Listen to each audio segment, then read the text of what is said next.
All right, so after filling the oil tank up on this thing and bleeding the pump, I know it's been a while since I've been back on this thing, but I've been trying to whittle away on it. After a couple of days, it started to develop a little drip out of the oil tank there, which sometimes it can be the oil tank, but in this case it wasn't. There was no oil up here. Oil was coming from down in this area over here. So these I tracked it down to one of these plastic fittings here. This one goes out of the oil tank over there, comes straight out, makes 90 degree, and then comes down into this monstrosity down here, which is that goes to the oil pump.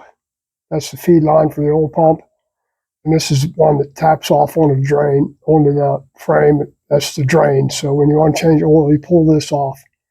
So I'm going to go ahead and replace this fitting up here. They're plastic. Replace that one, and replace this one, and replace this line right here, because it was coming from, well, it was dry up here, so meaning it was probably coming from either this fitting right here or up in this line right here. So I'm trying to get this off here now, so I can run to Napa and get some fittings if they have them in stock there. Hopefully they do. But anyway, so we'll replace these lines here. It kind of sucks because it's already had oil in here. And I know I let this thing sit and come out, and I checked the oil on it because I was getting ready to throw some plugs in there and crank it over, and didn't have any oil in it. And I know it didn't leak into the bottom end in the short amount of time I had it in there, because it was a big puddle of oil down here on the lift where it was leaking. And I'm just now getting to it. So I really didn't want to have to take all this shit back apart again, but do what you got to do. So I'll replace those lines and move on down. So hopefully get this thing at least fired up this week.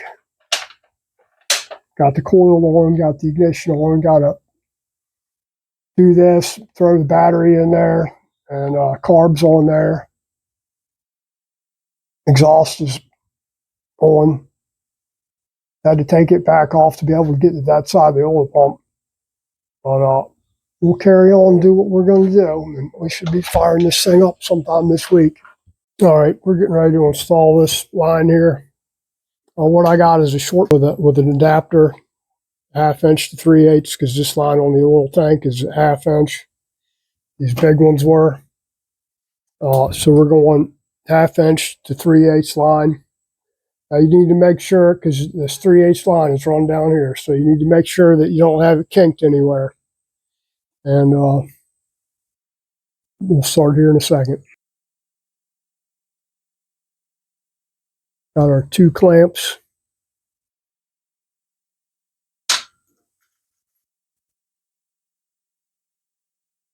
Now you're going to have to figure out which way you're going to be able to orientate these clamps so you can actually get in there and get them tight. And this just goes on this side of the oil tank over here, on the back side of the oil tank. We'll get that started on here if we can.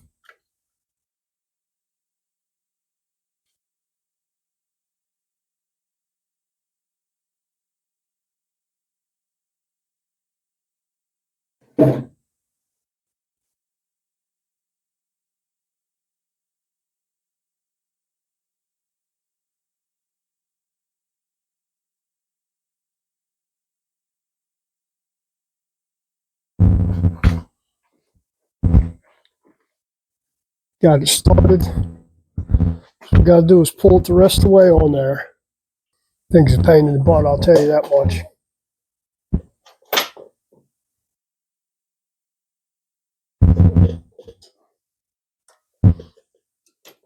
It's on there now.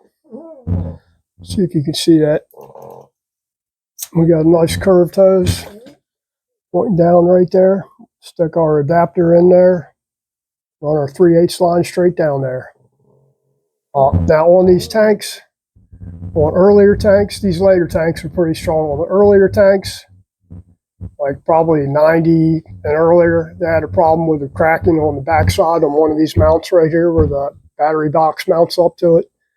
they would crack where the tab was welded on there, and it'd leak like a sieve. And the only thing you could really do was pull it off and clean it up and weld it and then pressure test it to see. But the later tanks like this, they're good to go. Let me get my little adapter here. I'm gonna pop that in there. Fits up in there perfect. I'm gonna go ahead and throw a clamp on here, and then we'll feed our 3/8 line up through the under the primary here to hook it up. Now I'm going to use a piece of conduit on here where it goes down through the frame past the swing arm here, just because they have a little tendency to rub right there. The conduit helps protect the oil line there. Now remember, with these worm clamps, I shouldn't have to tell you this, but with these worm clamps, you want them just tight enough. You don't want to keep cranking on them until you're basically cutting through the hose there. So I'm going to feed this up to my line over here. You can see that. Move this camera around. See if that helps out any. I'm going to feed this up to this line right here.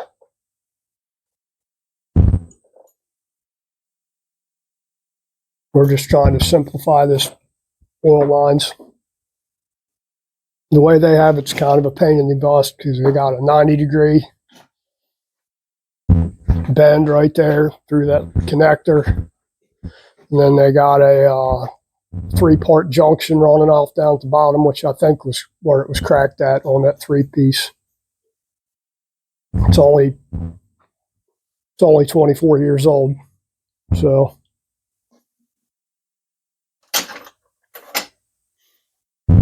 I guess I should clean this shit up before I do videos, but this ain't no fucking dog and pony show.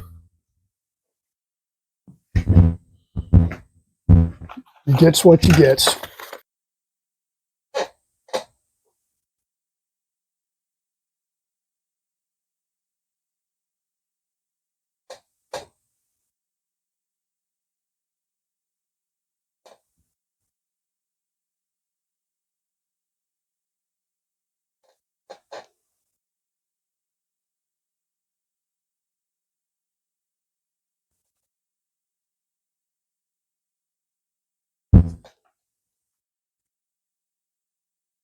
Damn, got mosquitoes out here today. So I did find an oil cooler I had laying around here. I have to clean it and paint it, but I do have one, good one. That'd be just about the right size for this thing. I'm not putting it on there till I get this thing running, and I still have to clean that oil cooler up and paint it and all that stuff, make a bracket for it. But that'll be when it's done. Okay. So I'm going to feed this back through here, and then I'll slide a piece of conduit up on this thing. Just to keep it from rubbing anywhere. This actually worked out better with this curved hose than trying to use that fitting in there. We don't have any kinks in the line.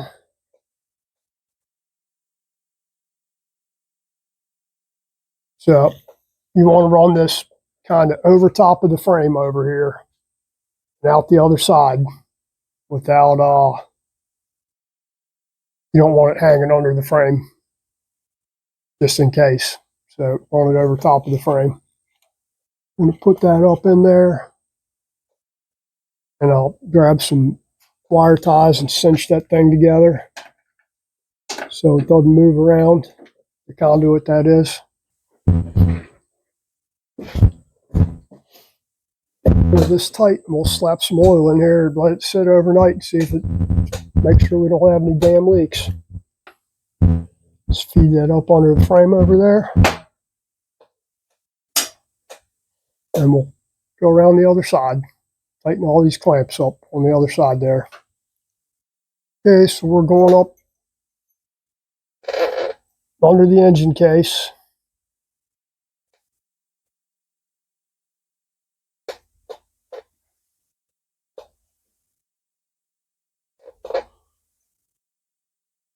We're going to run it along the frame rail here.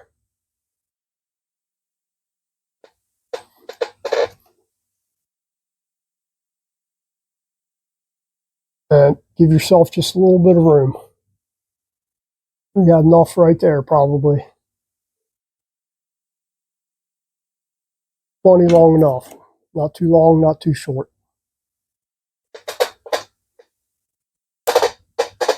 And then when we want to change the oil, all we do is loosen the clamp here and we'll pull it directly off the oil pump.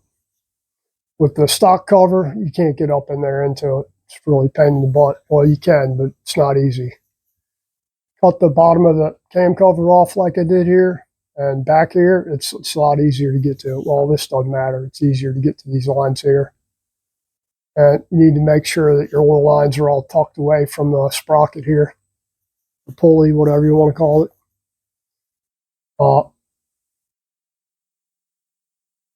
With the pulley cover back on there, this is a return line. It's pushed inside this little boss right here to the front of it.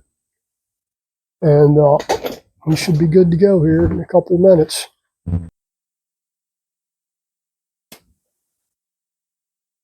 I really need one of them hose cutters, but I had one before, and it's like a lot of my older tools, they're gone. Remember, no kinks. You want it as straight as you can get it. You're just gonna, once you get everything on there, just follow it along. Make sure you don't have any kinks anywhere. I think we're still going to need to cut maybe a little bit off here.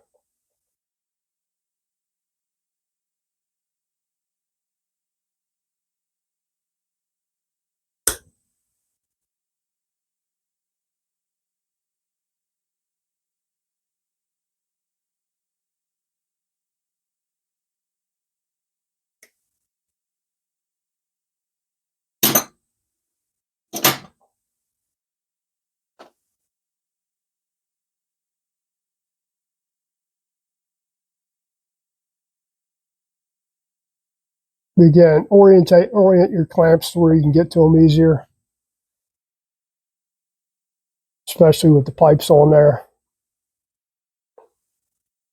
When you're doing this stuff that's custom, you kind of want to dry fit it first, like everything else, and make sure that you're pretty much good to go. And then if you have to make any modifications, you don't have everything bolted together already, so you have to, well, I still had to take this thing back apart to get to it, but that's neither here nor there.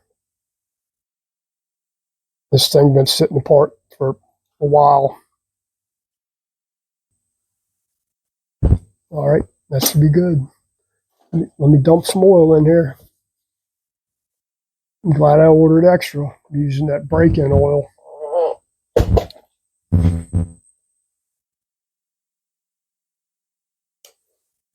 Now I know that's everybody's favorite subject is oil. What kind of oil should I use? Well, that's an entirely different video right there. I'll tell you that much. It's you know, you get a lot of opinions because guys, oh, you have to run synthetic, you have to run Syn 3 or whatever the latest, greatest oil somebody says it is. Regardless of that, on these air-cooled motors, and people will tell you it's bullshit, but 50 weight, anything over 80 degrees, 50 weight is great. Now, anything under 30 degrees, continuously 30 degrees, not where you're like it's 28 degrees in the morning and it's 50 in the afternoon. 2050 is cool with that. But if you're someplace where it's always like under 32 degrees and you happen to be riding your bike, you should probably switch to 1040. That's what Harley recommends anyway. And they actually, I don't know if they still do it, but they used to recommend 50 weight for anything over 80 degrees, continuously over 80 degrees, which, you tell people that, but I'll give you an example. You're going to, I've had a lot of people get stuck in traffic and their bike starts singing like a damn lifter, start collapsing because their oil's too thin. And, it could be, well, it's only 85 degrees out. Yeah, but if you're sitting there running continuously in traffic at 85 degrees, your bike's heating up. I tell people 50 weight is cool for that. And, guys that don't know, you can't run 50 weight in there, even though that's what Harley recommends. Not just Harley, anything else. You tell them that Harley also recommends 10W40. And they'll want to argue that, no, they don't. Well, yeah, it's in your damn owner's manual. Look it up. I'm probably going to need to get one more quart of oil for this thing because I only had like 2 here. I always start off with like 2.5 in these things anyway. I know they hold 3, but I always start off at 2.5. So we'll let that sit till at least tomorrow. I got to get started back on that 103. I got the air cleaner adapter for that thing then today or yesterday. Got it in yesterday, but felt like crap yesterday and didn't want to do it. Wanted to get this thing started this week, so. But we'll see. We'll progress along. We're going to see if this thing leaks or not tonight. Should be. Cross your fingers if everything goes right. All right, everybody, thanks for watching. I appreciate it. It's Tuesday now, I think. Yeah, it's Tuesday. You guys have a great day. Have a great week.